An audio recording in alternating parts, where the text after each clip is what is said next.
Pooja plastic bottles fit every lifestyle, leak-proof, durable and made from 100% safe virgin plastic. Pooja plastic bottles. Sip smart, sip fresh. Madhya Pradesh में नशे के कारोबार पर police की सख्ती लगातार जारी है, लेकिन डिजिटल दुनिया में सक्रिय ड्रग्स सिंडिकेट पुलिस के लिए एक बड़ी चुनौती बनती जा रही है। डार्क वेब और एनक्रिप्टेड ऐप्स के जरिए नशे का कारोबार किस तरह फैल रहा है, ये चौंकाने वाली रिपोर्ट सामने आई है, आप भी देखिए।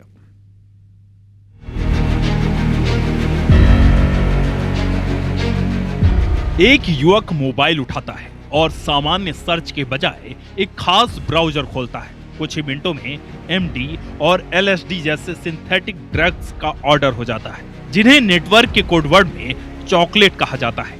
पेमेंट डिजिटल करेंसी से होता है और 48 घंटे के भीतर एक अनजान कुरियर से पैकेट पहुंच जाता है, जिसमें ना भेजने वाले का पता होता है, ना लेने वाले की पहचान।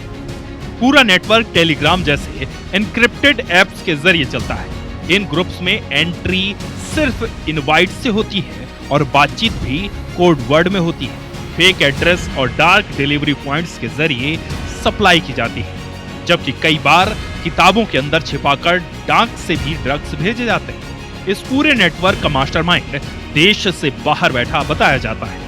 साइबर एक्सपर्ट का कहना है कि ये अपराध का नया और बेहद खतरनाक रूप है। डार्क वेब को यूज करके टेलीग्राम के माध्यम से हम ऑर्डर कर रहे हैं, लेकिन लिखा कुछ और है, चीज़ें कुछ और है, पेमेंट किसी और चीज़ का हो रहा है। और डार्क वेब से जब ये चीज़ें आती है तो उसकी भी चीज़ें अलग कोडिंग में जाती है।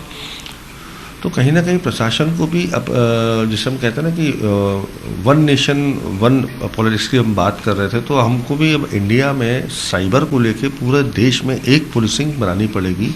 भोपाल से पहले भी डार्क वेब के जरिए नशा मंगाने के मामले सामने आ चुके हैं, जहां एलएसडी और एमडीएमए जैसे ड्रग्स पकड़े गए थे। पुलिस अधिकारियों का कहना है कि नशे के खिलाफ कार्रवाई लगातार जारी है, लेकिन डार्क वेब और साइबर नेटवर्क के जरिए हो रही सप्लाई को रोकना बड़ी चुनौती बन चुका है। जो डार्क नेट पे जो ड्रग्स या इलीगल एक्टिविटीज का जो चलता है नेटवर्क,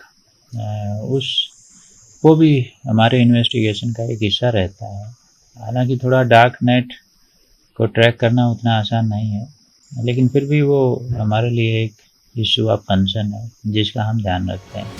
ये सिर्फ नशे का कारोबार नहीं, बल्कि एक ऐसा डिजिटल जाल है जो अदृश्य होकर भी समाज को भीतर से खोखला कर रहा है। सवाल ये है कि जब अपराधी तकनीक को हथियार बना ले, तो क्या हमारी सुरक्षा व्यवस्था उससे 2 कदम आगे निकल पाएगी, या फिर ये डिजिटल अंधेरा यूं ही और गहराता जाएगा। दीपक द्विवेदी, IBC 24।